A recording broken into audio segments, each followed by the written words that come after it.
Good day. What do we got here? It's March 8th. Where's the time going? 2023, Wednesday. Welcome to the Cory Morgan Show. I am, of course, Cory Morgan. Lots going on today. A little bit different. We usually check in with Dave for the news. We usually have a lot more of me covered stories and things, and I will do some ranting and raving. But I have three guests on today, so there's not going to be as much time to listen to me because these guests all have far more important things to say, so I'll be asking them the questions, and it's really good. To start with, in a short while, I'm going to have Alberta's Chief Firearm Officer, Terry Bryant, on the show. We're going to talk about Bill 8. That's a bill that the Alberta government has just dropped. To the Western Standard got the exclusive on that, and it's the provincial response to the federal firearm legislation, how we can protect Alberta's citizens, I guess, from federal incursion on that.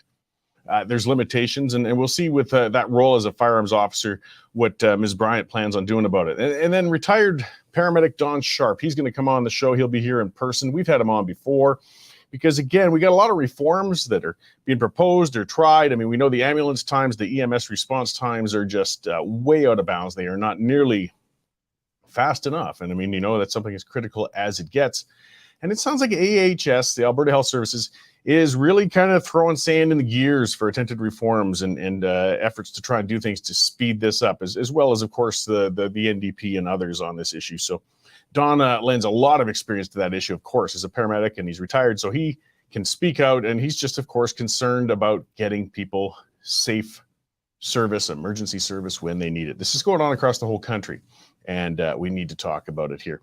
And then finally, I'll finish the show up with Chelsea Petrovic. She's running, she's the mayor of Claresholm and running for the nomination in Livingston-McLeod for the UCP. And she's had some questions about vaccination and things that we'll talk about as things go on. So use that comment scroll, guys. Fire some questions my way. I might not get them all to the guests or respond to all of them, but I do see them all, and I appreciate it. Good to see you all there. Paradoxy, Stewie, Sean, Kevin, all you guys checking in. It reminds me that I'm not just talking to myself like I do when I'm in the car. I'm actually got an audience there, and you guys are engaged and you're taking part. Just keep things civil, of course. That's the only thing I ask. We don't have to be at each other's throats. Use Twitter for that. All right. Speaking of getting the throats, so I'm going to get on Justin Trudeau's throat a little bit here. Justin Trudeau, he's ragging the puck. He's deking, dodging, and delaying right now with the hope that the public interest in the Chinese Communist Party interference in Canadian elections goes away. And it's been interesting to watch. I mean, it was more broken from a Global Reporter this morning, another CSIS leak, two more documents. It's a form of Chinese water torture. These leaks just keep coming and hitting Trudeau day after day after day after day. So that's fine. We can't let Trudeau get away with burying this. I mean, Trudeau and other defenders of his government keep pointing to a report saying the CCP interference didn't impact the outcome of the election, thus we must just let it go. Now, while the impact of the meddling might not have changed which party formed government, it's impacted individual races, and it's certainly impacted Canadian trust in the entire system. We can't let him get away with this and let it go. I mean, Trudeau mentioned that there's 1.7 million Chinese Canadians, people of Chinese descent in Canada. But then he devolved into implying any further questions on the CCP meddling could bring a racist backlash against those Canadians. And that's a load of hogwash. In fact, that number of Canadians of Chinese descent in Canada is significant, and it's large, and they're good citizens. And they're the top victims of the CCP meddling in Canada. Most of those who immigrated to Canada from China did so to escape the authoritarian communist government of their former homeland. And these Canadians shouldn't have to live in fear that the CCP can still impact their lives within this new homeland. And they have reasons to be fearful. The integration of the CCP in the Canadian society, and it goes well beyond our elected officials. They've infiltrated the business community, cultural communities, and now they're, of course, meddling with our elections. They're practicing a campaign of intimidation upon Canadians of Chinese descent. Recent reports expose the presence of as many as 5 Chinese police stations within Canada. These stations are used to intimidate and influence Chinese Canadians and Falun Gong adherents on Canadian soil. This is serious stuff. Imagine being a Canadian of Chinese descent who still has family back in China. You don't want to bring adverse attention to your loved ones back there, of course, and you want to ensure you can keep visiting them. So imagine these Chinese Canadians, these Canadians having issues with their immigration status or a travel visa renewal or a passport renewal. Normally, a person would go to their local member of parliament's office for help with these kinds of issues. But with CSIS reporting as many as 11 MPs that we know of may be compromised by the CCP, how comfortable would these Chinese Canadians feel in entrusting their information to the offices of their MPs? And what about the innocent MPs? I mean, there's several MPs of Chinese descent that have nothing to do with the Chinese Communist Party. But whether it's fair or not, some people might be questioning their loyalties. These MPs need the air cleared so they don't have to endure further mistrust. I know many people don't have faith in what can be accomplished with a public inquiry. We've seen enough government efforts to whitewash issues and stack inquiries, as it is to make people cynical. But it's still the best tool we've got right now to shed light on this controversy. And the opposition parties need to step up. They can't just keep asking for one. They have to force the issue in Parliament. Trudeau's in a minority government position. He can't stop an inquiry if the other parties get together and invoke it. I mean, sure, Trudeau could declare the vote of confidence issue. Good for him. Force an election, really? I mean, even somebody as arrogant and tone deaf as Trudeau has to understand that dragging Canadians to a sudden election just to avoid a public inquiry into himself would be political suicide. And maybe the rot doesn't run too deeply. Maybe we've already seen the extent of the CCP interference and an inquiry wouldn't identify any more issues. I mean, that'd be a great outcome. We could then return to focusing on policy issues and quit dedicating so much time to the interference scandal. Trust in Canada's democratic system has been breached, and this distrust can't be left to fester.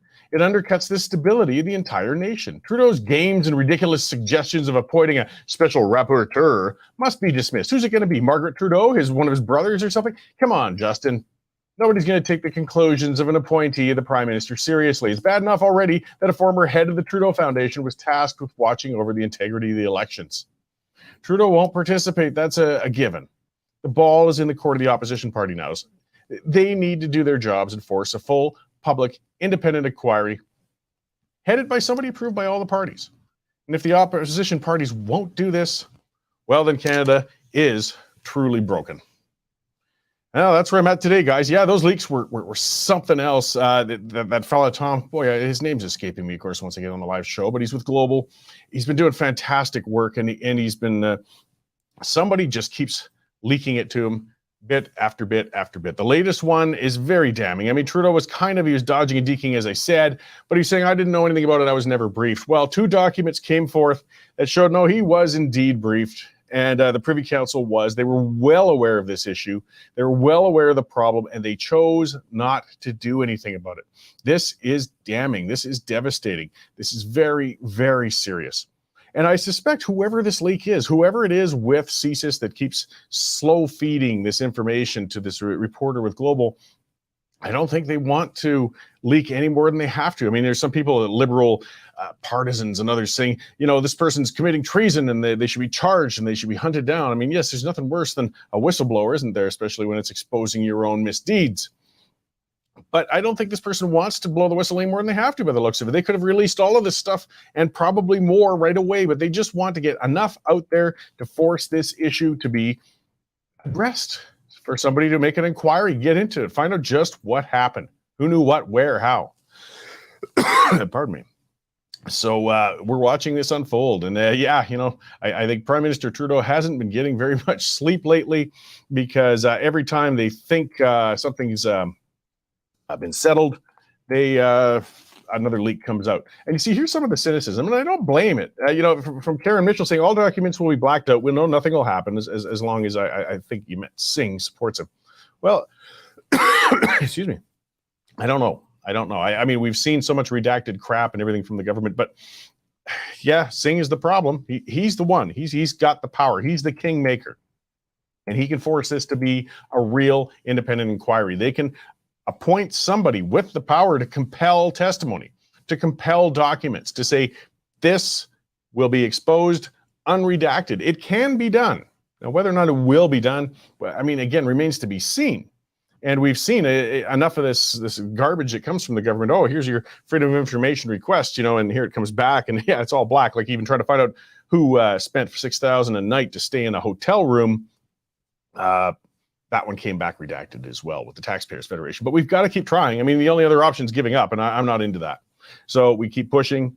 We keep trying to find out what's happened, and we carry on with it. I see Terry in the lobby. I'm not sure if her video's working yet, but she's going to be coming on as a guest shortly to talk about Bill 8.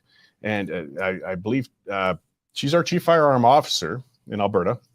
And she's been in Ontario, in Ottawa, speaking to some of the things with the Ottawa bill of C-21, which is, of course, the bill that's looking to control and seize and legalize a great number of firearms that were previously legal in Canada.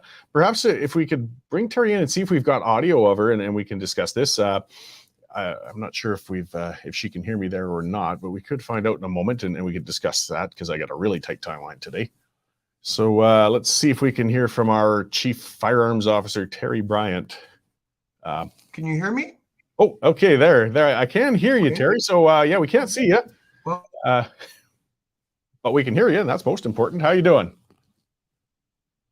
Oh, I seem to have lost her. Okay, I did hear her speak at one moment there.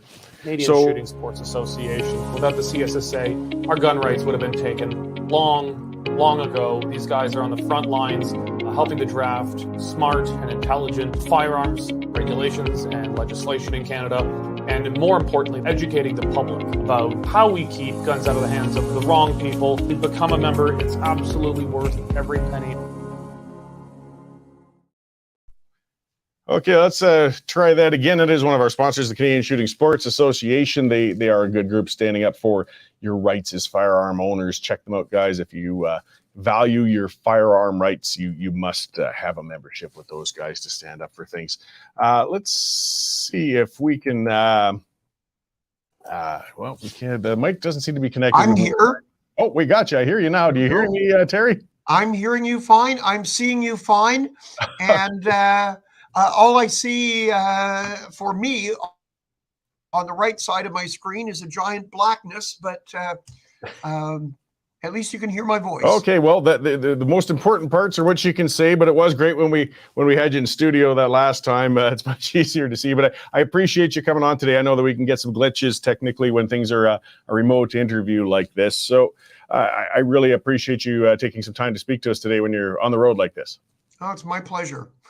So what I do want to get into then is Bill 8 that came out with the provincial government recently. It's sort of, I guess, in response to federal legislation, and it offers some different authority and powers to your role as the Chief Firearms Officer in Alberta. Can you kind of expand on what that's about? Sure. So really the bill does two things. One is that when our office took over in September of 2021, I had a larger mandate than most chief firearms officers because I was supposed to advocate for change, something that's explicitly forbidden to many chief firearms officers. And that was only in a mandate letter. But this puts it actually in legislation so that it's entrenched, a stable continuity sort of situation where this will be definitely part of the job of the chief firearms officer of Alberta. And then the second thing that it does is provide us with a couple of ways of protecting Albertans in case some of these federal laws that we've been opposing actually end up being passed despite all the evidence indicating they shouldn't be.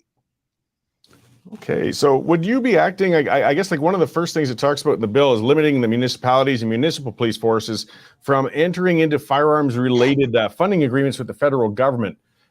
Would your role be partially maybe a liaison with these municipalities and police forces so they understand where their role is going to be going forward with firearm legislation and enforcement? Well, I think that's probably somewhat outside my role, although just about anything related to firearms ends up being referred to me for at least some opinion. But the point of that part of the law is to ensure that there is some consistency, that you don't have one municipality going along with something and another municipality not going along, and people getting a better deal in one place than they get in another place. So this ensures that there is some consistency on the side of the province in terms of whatever happens with this federal law. Yeah, and just to clarify things, I mean, again, you're supportive of people, of course, safely and legally owning firearms, but we're not looking to allow people to illegally own or obtain firearms. I mean, that still needs to be enforced against and isn't allowed in general. Like we're seeing a lot of misinformation coming out, unfortunately, with a charged bill like this, and I mean, part of your role as well, of course, is to make sure that we stop the proliferation of illegal firearms in the province as well, right? Well, actually, we do quite a lot of that. So you might recall that last September, we obtained funding to expand our office in order to bring back some of the work that had previously been outsourced to New Brunswick in the past. And part of that expansion will be to create a unit specifically to coordinate with law enforcement on issues related to illegal trafficking, straw purchasing, 3D printing, and so on. And so we're proceeding full speed ahead on that. And I'd also mention that, we do a lot of outreach at gun shows, and that's where we can monitor compliance. And if we see that people don't understand the law and therefore they're not complying with it, we can explain before it becomes an issue. Yeah, and you mentioned straw purchasing. Since I have you, and some people may not understand what this is, and this concerns me as well. I think most firearm owners are kind of okay with licensing individuals. We want to make sure a person isn't a known criminal or violent person before we allow them to own a firearm. But something that does happen is sometimes a person who has a pal will go out and buy a firearm on behalf of somebody else and bring it to them. And I don't want to see a registry. But this is one of the areas where people say, well, that's why you need a registry, so you know who has the firearm and how they transfer it. How can we deal with straw purchasing without a registry? Well, I think there are a couple of things that we can do. And one is that I see that you've put up a picture of me. So, so you see, I'm a ventriloquist. I can talk without moving my lips. Great work. So there are a number of things that we can do. So one thing is, which we do, and which also NWEST, which is a specialized law enforcement unit on illegal firearms trafficking, one of the things we do is educate retailers so that they're aware of the kind of situations that present themselves when somebody's doing straw purchasing. So there's certain behavioral cues that they present. And so educating people is one thing. Another thing that we can do is right now, since last July, there has been a requirement that people who are doing individual to individual transfers of non-restricted firearms obtain a reference number to demonstrate that they have verified that the person's PAL is valid, that it's not an illegal, a counterfeit PAL or a stolen PAL or one that has been revoked but somebody hasn't turned in. And so the way that in principle is a good idea, but the way they did it made it very hard for a lot of people to comply if you aren't very computer savvy, because most of these transfers happen either in the evening or on the weekends when you can't own this office in Miramichi that gives the numbers. So what we've arranged to do with the cooperation of the registry is that I now have staff at virtually every gun show along with me, and we are able to call in on their behalf and obtain these reference numbers so that people can be sure that the person they're selling to has a valid PAL, that it's not lost or stolen or somehow otherwise illegitimate. Well, that's great because, I'll be going to the big firearms show at the Seven Chiefs Center, for example, in early April. And there's hundreds and hundreds of vendors there. And these are people who are, aficionados, enjoy their firearms. But as you said, they're not necessarily tech savvy or immersed in that sort of thing. So, if we can help them along with those sorts of confirmations without being overbearing, that's a good proactive initiative. Well, this is the kind of thing that we want to do because, as I've said a number of times, my whole goal is compliance through credibility, not compulsion. We make things easy for people to do. We don't try and beat them into submission with a club. And, we're a regulatory agency. We're not law enforcement. And so our goal is just to ensure that it's as easy as possible for people to comply. And then that way, law enforcement never has to become involved. They've got more important things to do, tracking down people who are actually bad guys. Yeah. So just to kind of pivot a little more before we wrap up, and you're coming to us, I believe, from Ottawa right now. So is part of your role, because it is kind of a newer role for Alberta still. You've been at it for a while now, but is a liaison then, I guess, to speak on behalf of Albertan firearm owners to Ottawa and in capacity such as that as well? Yes, so that's very much a part of my role. So essentially, I have a dual role. On the one hand, I have to supervise the administration of the Firearms Act, like all the licensing of businesses and ranges and so on and so forth, as it currently exists in the law, but also the second part, which is something that is really only in our case and in Saskatchewan's case. The second part of my role is to advocate to make the law actually make sense. And that's actually probably the bigger problem, because most of our laws right now have only a tenuous connection to common sense or public safety values. Yes, and I'm glad you're speaking up to those, because again, I mean, part of your role also isn't just speaking to firearm owners, but non-firearm owners who don't understand the issue in general. So to be able to reach out, you mentioned Saskatchewan; they've brought in a similar firearm legislation as well. Have you been in much communication with your Saskatchewan counterpart on this? Well, we talk all the time, usually several times a week, and I spoke to CFO Freeberg just this morning. So, it's we each have different circumstances, because the nature of our provinces are different, and the nature of the law enforcement challenges are different. But we share a common goal of ensuring that the public is kept safe, and that the law-abiding firearms community doesn't suffer a bunch of needless intrusion from people in Ottawa who don't know what they're doing.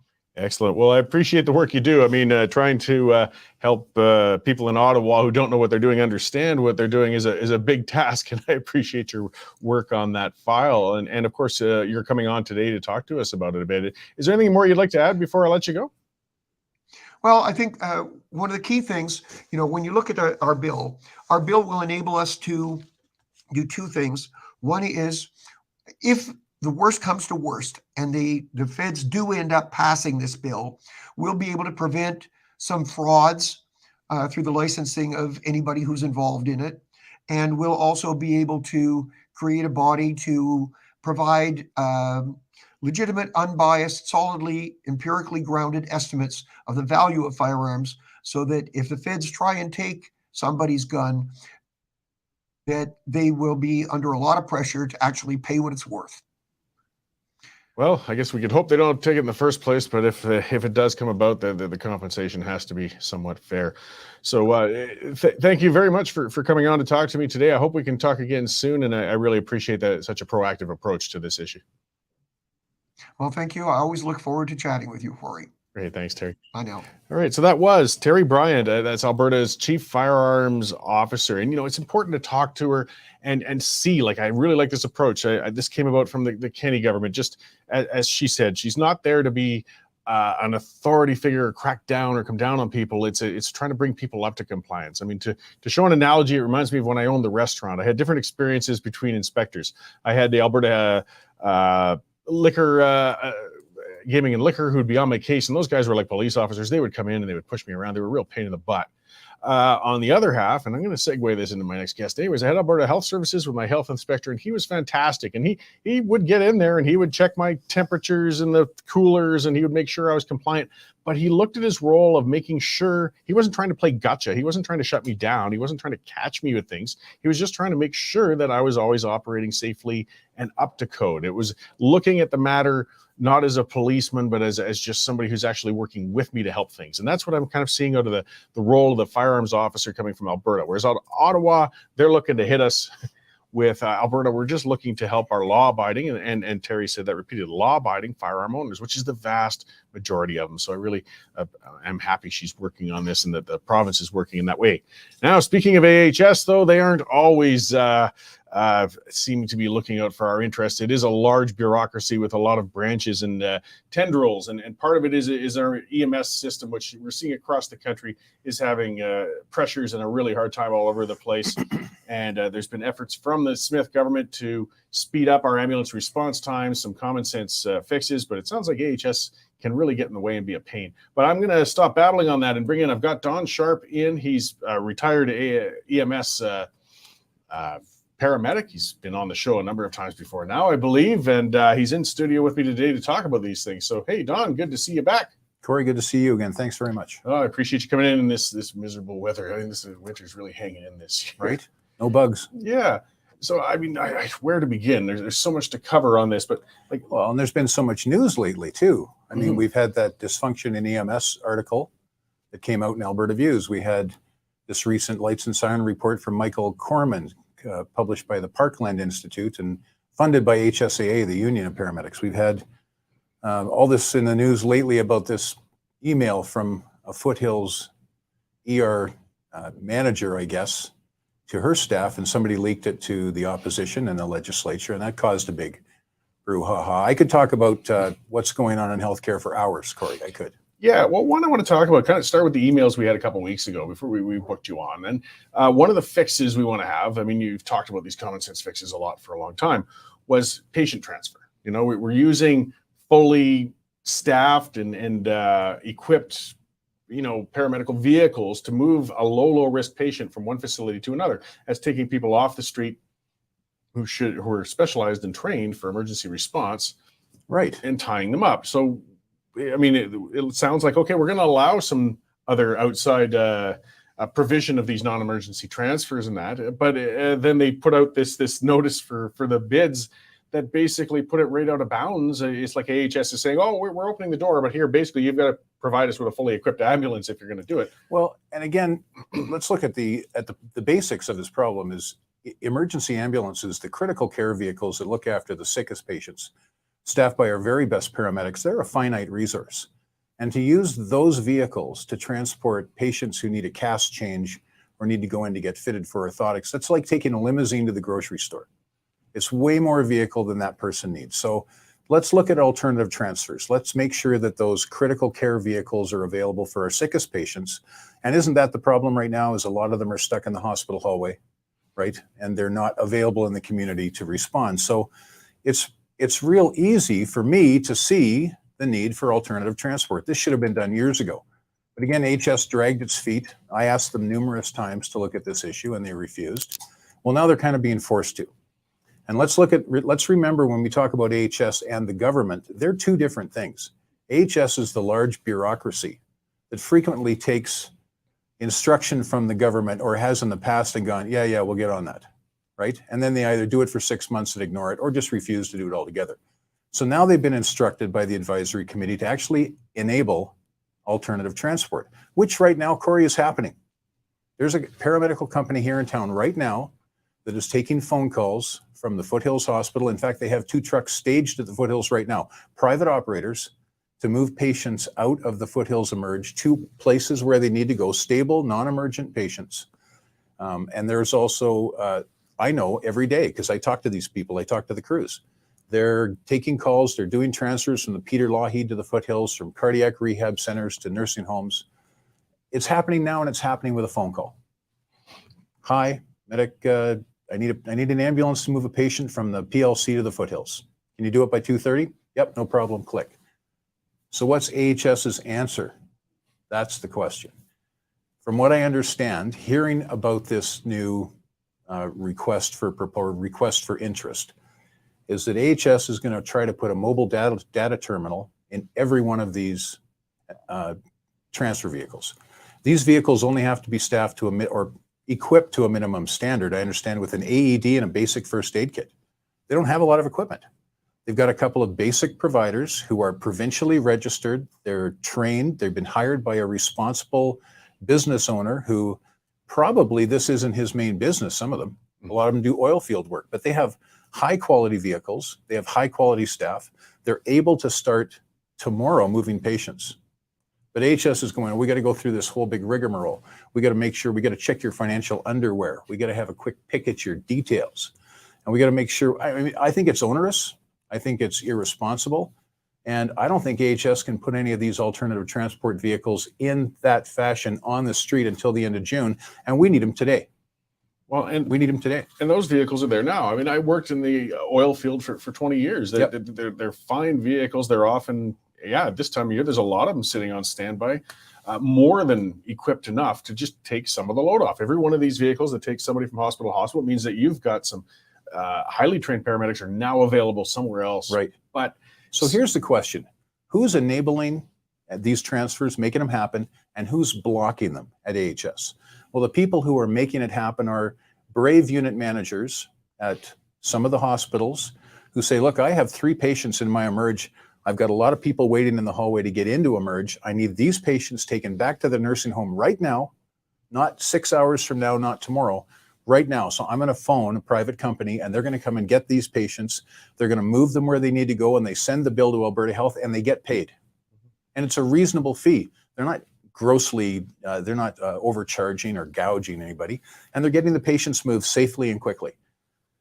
Those brave unit managers are succeeding in this. Now there's unit managers at urgent cares in places like Cochrane and Okotoks who frankly refuse. Say, I don't care what happens, I'm not calling. I'm going to call AHS. I want an AHS ambulance because I don't want to get in trouble. So those patients, remember some of these urgent cares close at 10 o'clock at night. If there's a serious patient in the urgent care in Okotoks, Cochrane, any one of these places, 10 o'clock comes, the urgent care closes, but that patient's still there waiting for transport. So now the urgent care manager has to keep a nurse and sometimes a doctor overnight at overtime to look after people that if they had simply called somebody else, if there was somebody else available they could call, that patient would get moved to the hospital. So we got a big bureaucracy. You got levels and levels, unfortunately, of resistance. I mean, that's the hard thing with a big ship. It just doesn't turn easily. Forever. You did mention the union, and I mean, the unions have been excellent for the paramedics in highlighting, for example, the way rural ambulances have been drained and pulled into the city and misappropriated, in my view.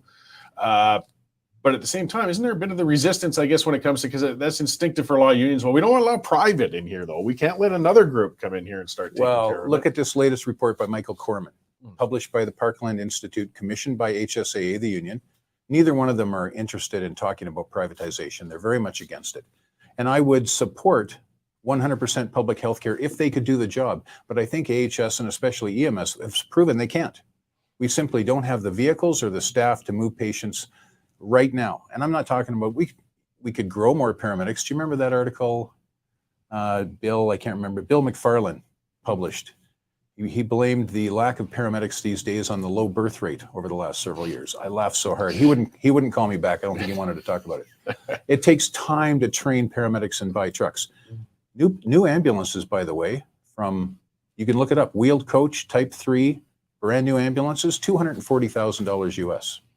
That's prohibitive. So over $250,000. It's a huge investment. So we've got responsible business owners who own these trucks. They maintain them, frankly, better than AHS. I used to work on an ambulance not too long ago for AHS. Their vehicles are not well maintained. They are not clean. You sent me that picture of the gas tank, a simple maintenance issue. There's so many of those. They don't manage their own fleet very well, and yet they want to be able to micromanage a responsible private business owner's fleet and their staff. It's frustrating. It's frustrating to see this unfolding. And it's frustrating to see the non-cooperative and, unfortunately, the reality politicized attitude of trying to make sure that the current government isn't successful no matter what they try. I mean, I'm really seeing some of that. Yeah, and when there was that leaked email about the memo, and everybody lit their hair on fire, and suddenly the government's on its heels and backtracking because the memo saying, we want these ambulances out of here within 45 minutes. Yeah. And what did Notley say in the lead? She said, patients are going to get dumped and emerge. Okay, let's back the truck up. Number one, that email was written internally from a manager at the ER to her staff. And quite frankly, I think that's an email written by a weak leader. That whole attitude of that was, we're going to fail, look out. You know what? That 45-minute target time that's a target. It's not a hard stop. I'm on March 15th, 45 minutes, we're going to leave. No, I mean, nurses and paramedics are very responsible. We're never just going to drop people and run away. That's especially if they need extra care. So that's a target time. March 15th was going to be a slow rollout. It wasn't well publicized, but the medics and the nurses knew about it. We're all kind of cooperating. What's the goal here? The goal is to move patients into the hospital in a timely and efficient manner so that we can then extricate the medics out of the hospital, get them back into the communities where they serve, so that patients aren't waiting an hour for. Cory, you know, as people are scared. Like we have all of these citizen action groups, and that is the primary comment now on most of our citizen action groups is, you know what, I'm afraid. I'm afraid that if I call an ambulance, I'm not going to be able to get one. I might have to drive my mom to the hospital myself.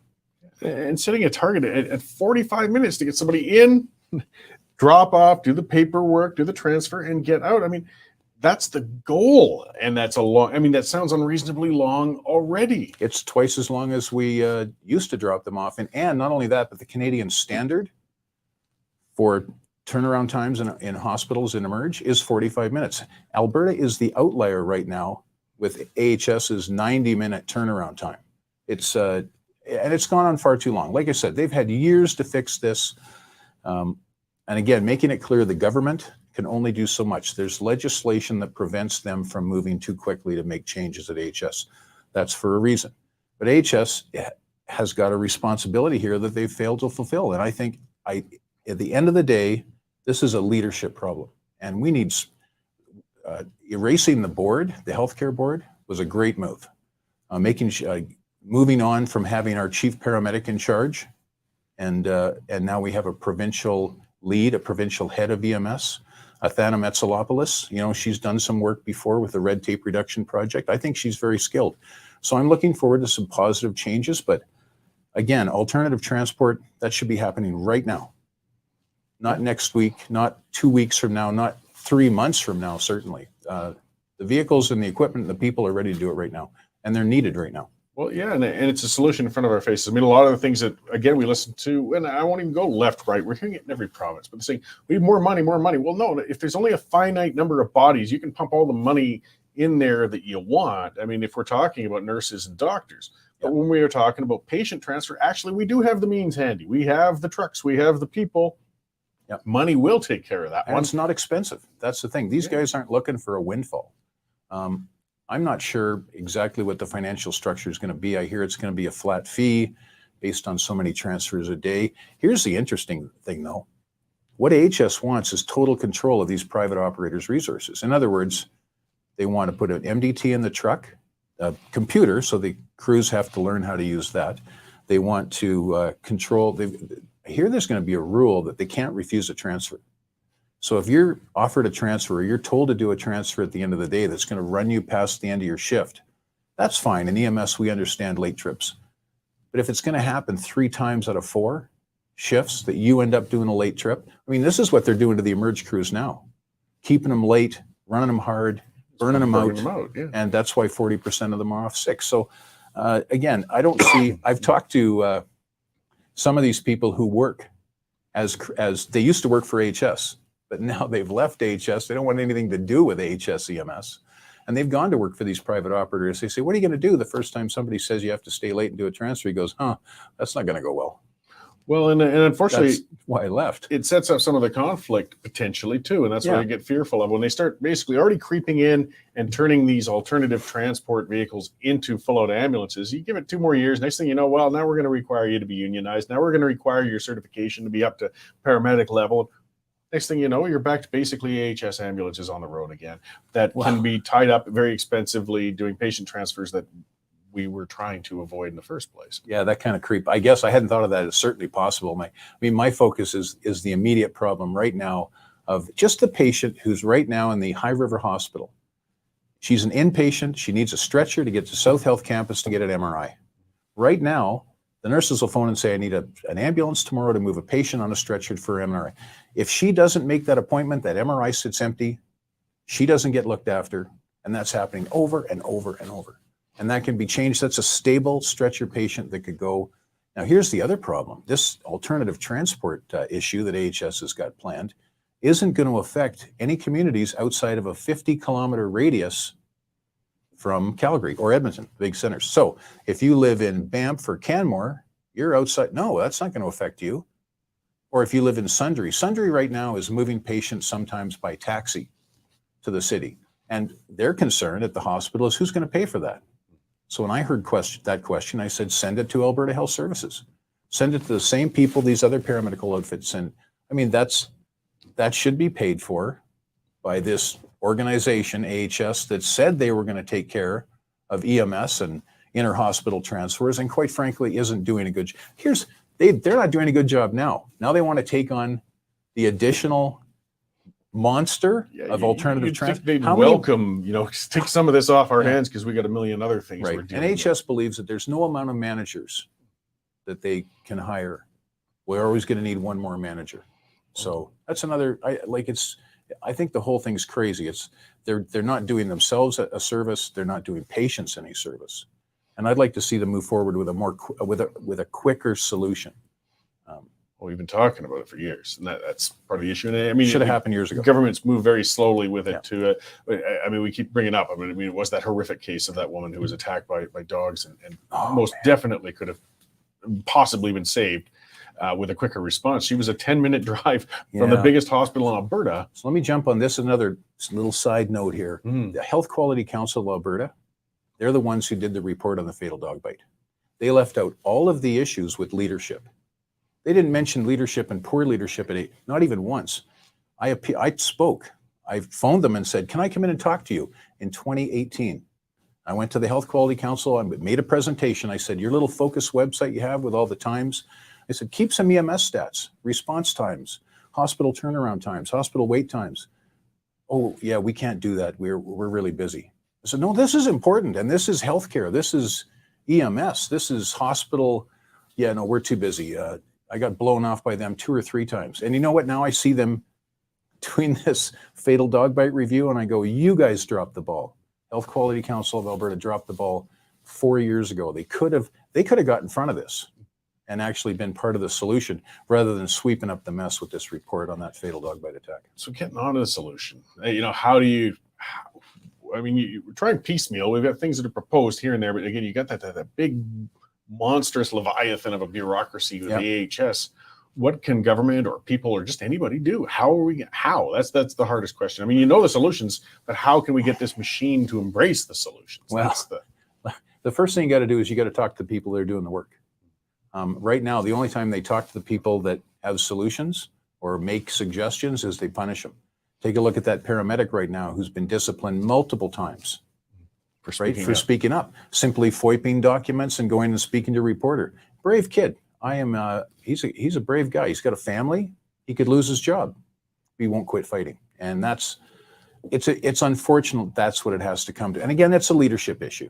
You want my opinion of what we should do now? The first thing we should do is we should start replacing some of the people that are leaders in this organization, not just EMS, but the hospitals too. Quite frankly, how many years have they had to solve issues like access block, moving patients from emerge into the hospital? And I hear all the time, number one, it's a long-term care problem. Okay, great, you've got a problem, not an EMS problem, right? And then they tell me, well, we're all on the same team for patient care. I said, well, I agree. We're all on the same team for patient care in the hospital. But don't forget, when it's 3 o'clock in the morning, it's 40 below, and I'm in a ditch on the side of a highway at an overturned car, I don't see anybody from the hospital on my team. That's an EMS responsibility. Picking people up who've been hurt and are sick critically in communities, that's my job. Well, and that's a specialized skill. It takes a certain kind of person to do it. Just as an EMS, a paramedic wouldn't necessarily be a good nurse. I mean, that's a separate skill as well. And I know people who are both nurses and paramedics. They're fantastic people. And I know terrific practitioners who are able to straddle that. I never could. I mean, I was a good paramedic at best. I've worked with some great clinicians, great paramedics. I think some of the things that I've seen are process issues. Why is this taking so long? Where's the paperwork? Why am I here when this has to be done? And again, in EMS, when you show up on a call and somebody's critically ill, we're trained to move very quickly. And then we drive lights and siren to the hospital and you give report to triage and they send you down the hallway and you're going, are you kidding? Like, this guy's sick. But their process is different and their problems are different. Now, back to my original point, which is if you can't find somebody to fix these hospital problems, start replacing people. Well, and there's something, I mean, consequences for senior managers. And something I want to bring up is, I mean, AHS, it was a representative who was caught in an outright lie.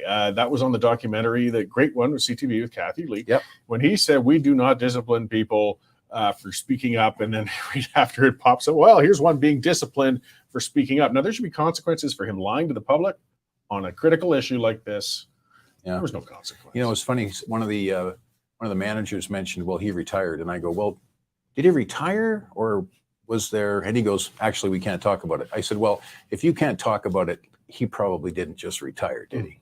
So, and that's more of that needs to happen. But again, what's the biggest problem after leadership is transparency and accountability.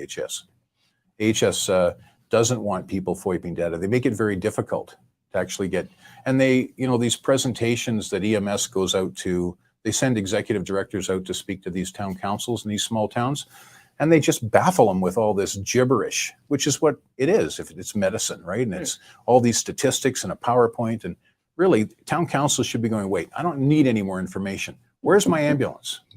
I want it here when my people need it. And that should be just a line in the sand. And like Jeff Ganung, the mayor of Cochrane, said after the last presentation in Cochrane, he said, look, people here are scared. And after years of asking for better service, trust has been eroded. People don't trust AHS anymore. He says, we got to repair that. Well, and you've been very active in Cochrane out there. I mean, you've got some great people working on things out there and doing stuff. Great group. And part of what the last time you were in talking with me, we talked about was some efforts in municipalities to say, you know what, screw you guys, we'll take care of it ourselves. We will do it. And but that's where we're seeing the creep with AHS. Seems, well, we're going to find ways to regulate this out of existence too. Well, here's an interesting one. Fire departments. You saw what happened in the MD of Willow Creek. The MD of Willow Creek bought 3 ambulances. Now, you can't call them that because it's against the law. Yeah. It's a fire department, paramedical response, whatever. It's an ambulance. So they bought 3 of them. And they put one in Fort Macleod and Claresholm in Nanton because they saw repeatedly that they were spending long time on scene with critical patients who they needed to move. And how many times, I think Canmore, just last weekend moved a patient in the fire truck to the hospital. We don't have a lot of details. We don't need a lot of details. We've all heard the stories. But now, and I think it's my opinion, and this is what I've told people, is every fire department in Alberta should have an ambulance, a fire paramedical response vehicle. Yeah. But for 3 reasons. Number one, you go to a big fire, that's a good place to rehab your firefighters. Get them in, take a pressure if you need to. Number 2, it's a safe place to look after people at a car crash on the highway, out of the elements. You got a place where you can literally sit 8 people so they're not freezing cold, sitting in their overturned car or standing on the side of the road. And 3, it's a place you can use as a base for treatment. You go over and you find a lady who's fallen and broken her hip in her driveway.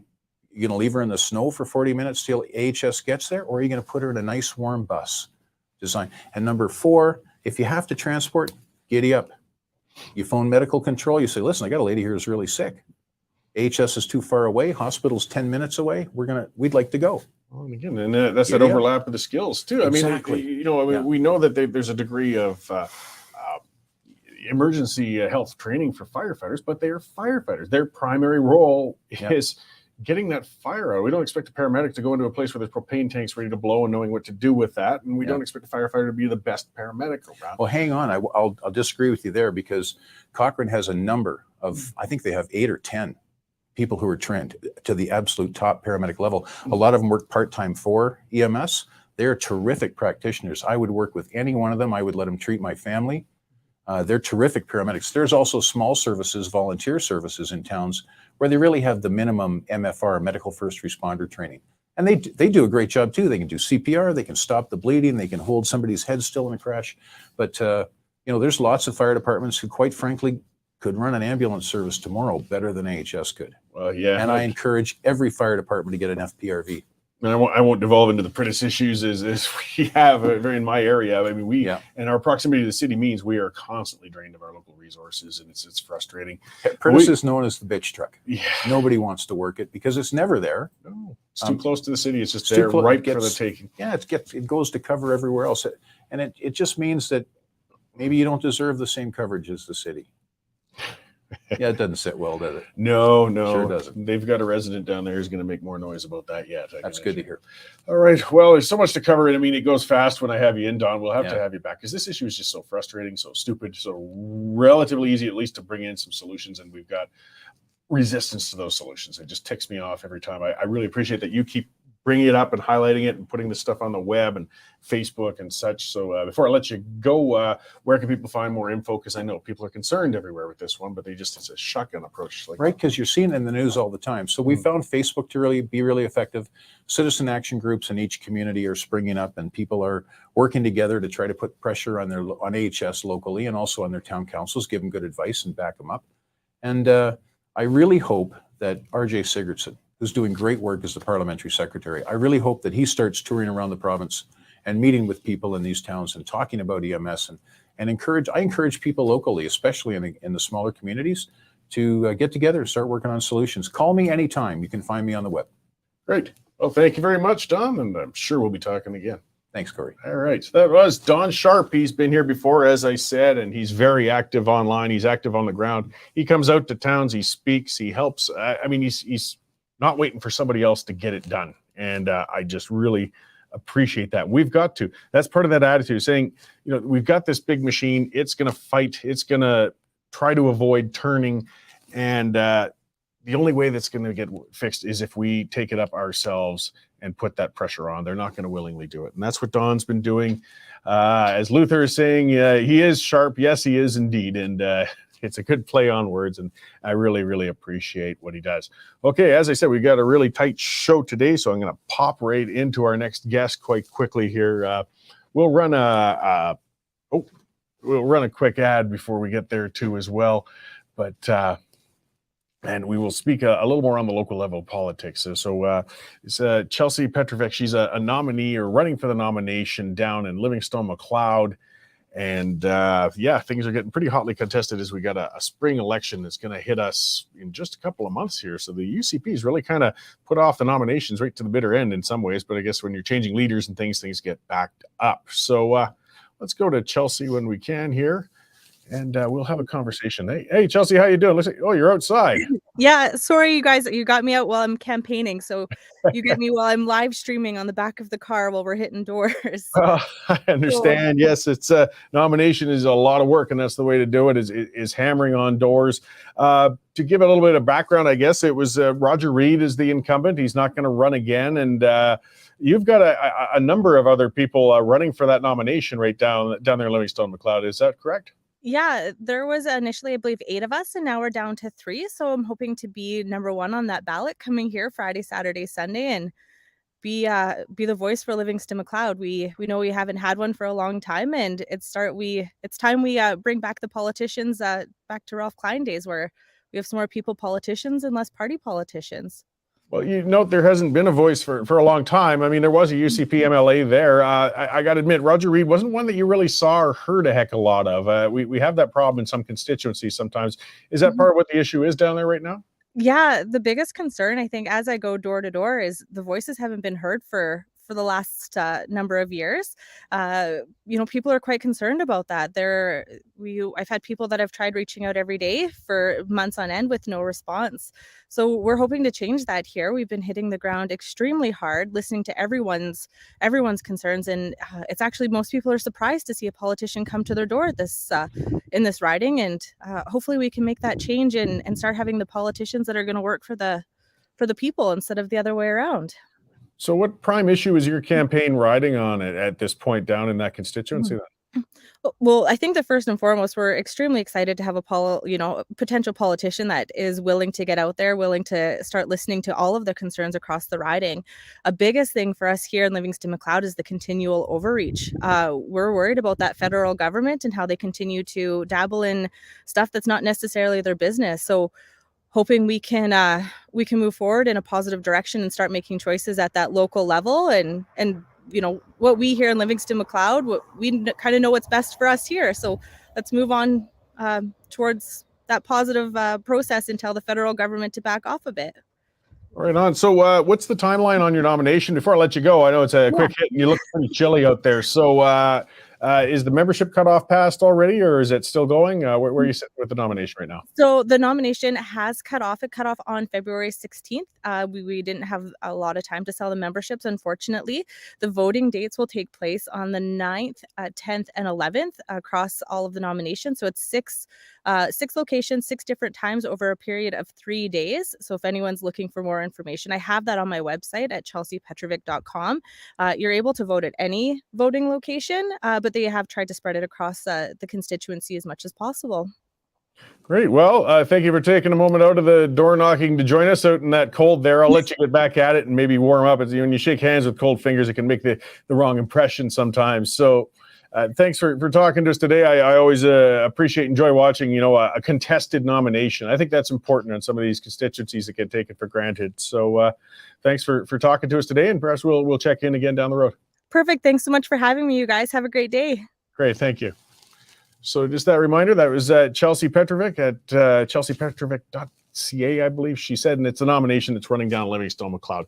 And part of the problems we have in those constituencies, they're strong conservative constituencies, they get taken for granted. And you sometimes get those people who get in there, as perhaps she was sort of noting. And I had that issue with an MLA I had before too, and it was Wild Roses. Sometimes they get in and they just want to coast and ride. And hey, you know what? It's not supposed to be there just for a job to ride on and get a good salary and a little bit of profile. You got to be active. You got to be pushing. You got to take those issues up.